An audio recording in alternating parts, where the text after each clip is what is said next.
In the grand epic of the Mahabharata, names like Arjuna, Karna, Bhishma, and Krishna are remembered with reverence. Their stories are told in temples, schools, and homes across India. But hidden among these legendary figures is the story of a young man whose life became a symbol of determination, sacrifice, and unwavering devotion. A boy who was denied the opportunity to learn, a boy who was transformed rejection into strength, a warrior who gave away the very thing that made him great. His name was Ekalavya. This is not merely the story of an archer. This is the story of a dream so powerful that even rejection could not destroy it. More than 5,000 years ago, deep within the forest of ancient Bharat, lived the Nishadas. The Nishadas were skilled hunters and fearless warriors. Their leader was King Hiranyadanu. To him was born a son named Ekalavya. From his earliest days, Ekalavya was different. While other children played games, he spent hours observing birds in flight. He watched hunters release arrows. He studied movement, speed, and accuracy. His fascination with archery grew stronger every day. Soon a dream took root in his heart. He wanted to become the great archer in the world. At the time, one name stood above all others in the science of warfare: Guru Dronacharya, the royal teacher of Hastinapur, the mentor of the Pandavas and Kauravas. Across kingdoms, stories of Drona's wisdom were legendary. People said no one understood archery better than him. When Ekalavya heard these stories, his decision was immediate. If I want to become the greatest archer, I must learn from the greatest teacher. And so, he began a journey toward destiny. The road was long, forests stretched endlessly, rivers blocked his path, wild animals roamed freely, but Ekalavya continued. Every step carried hope, every mile carried determination. Finally, he arrived at Dronacharya's ashram. There he saw young princes practicing archery: Arjuna, Bhima, Yudhishthira, Nakula, Sahadeva, Duryodhana. The future heroes and villains of the Mahabharata. And standing before them was Dronacharya himself. Ekalavya's heart raced. His dream was within reach.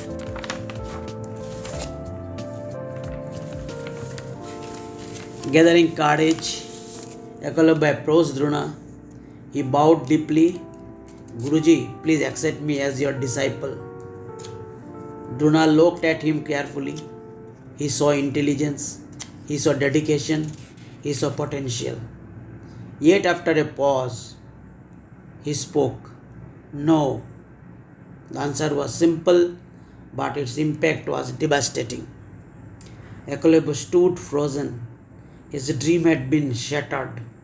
The greatest teacher in the world had rejected him. Yet he did not argue. He did not become angry. Instead, he bowed respectfully and left. But inside him, a powerful resolve was born. Back in the forest, Ekalavya made an extraordinary decision. If Drona would not teach him physically, he would learn spiritually. He gathered clay, patiently shaped it, and created a statue of Dronacharya. Every day he bowed before it. Every day he practiced before it.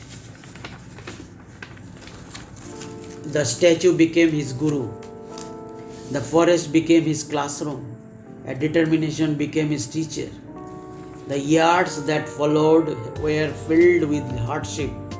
There were no royal facilities, no fellow students, no teacher to guide him, only endless practice. He shot arrows at leaves, at fruits, at moving targets, at distant shadows. He trained in rain, he trained under the scorching sun, he trained through exhaustion. Gradually, something remarkable happened. His skills became extraordinary. His concentration became unmatched. His arrows flew with astonishing precision. The rejected student was becoming a master. One day, the Pandavas and Kauravas entered the forest. Their hunting dog wandered away and encountered Ekalavya. The dog barked continuously without harming the animal. Ekalavya released 7 arrows. In a second, the dog's mouth was sealed shut. Not a single arrow drew blood. When dog returned, the princes were astonished. He could perform such a feat. Following the trail, they found Ekalavya standing calmly, practicing, perfecting his craft. Arjuna had always been told he would become the greatest archer in the world, but now he had seen someone whose skills resembled his own. He immediately informed Dronacharya. The Guru was surprised. Who was this mysterious archer? Soon he would discover the answer. Dronacharya arrived in the forest. Ekalavya greeted him with joy and respect. Who taught you archery? Drona asked. Ekalavya pointed toward the clay statue. You, Guruji. For a moment, Drona stood silent. Then he asked for Guru Dakshina. What would you like, Guruji? Ekalavya asked. Drona's answer shocked everyone.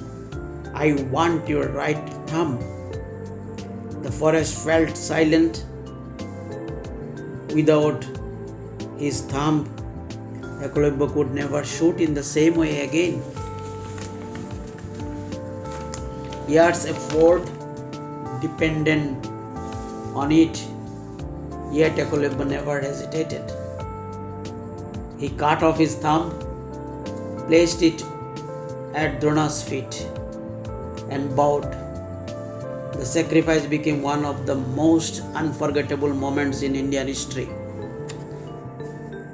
Many believe Ekalavya's story ends here, but it does not. Despite losing his thumb, he continued practicing. He adapted, he learned new methods, he refused to surrender. His determination remained stronger than ever. Even when fate took away his greatest weapon, it could not take away his courage. As years passed, Ekalavya became a respected warrior and leader.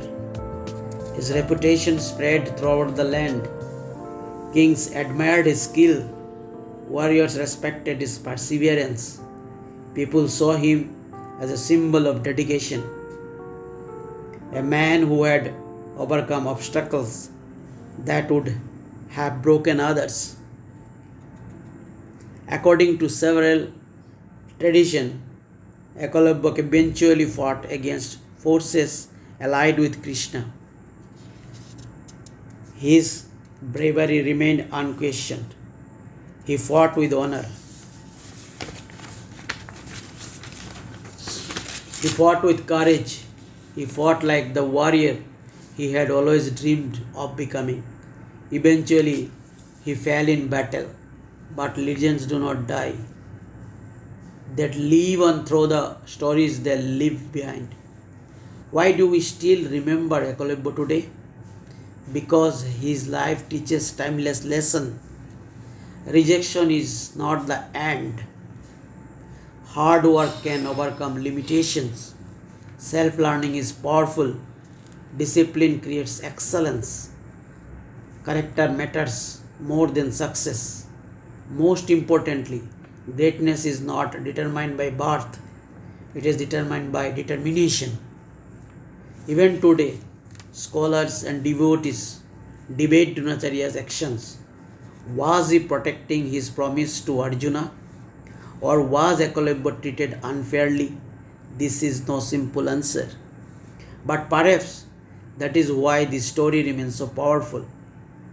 It forces us to think about justice, opportunity, privilege, and merit.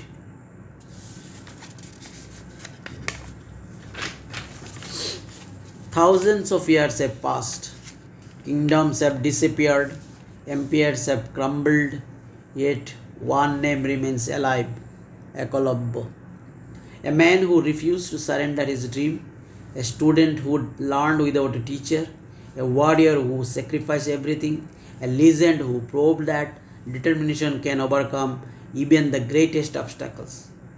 Whenever life rejects you, remember Ekalavya. Whenever your dreams seem impossible, remember Ekalavya. Whenever you feel like giving up, remember the boy from the forest who turned rejection into immortality. Because true greatness is not about what you are given, it is about what you do with what you have. And that is why the world still remembers the name Ekalavya. Thank you for watching. If you enjoyed this documentary, please like, share, and subscribe. Do you think Dronacharya was right or wrong in asking Ekalavya's thumb? Please give a comment on this. Thank you.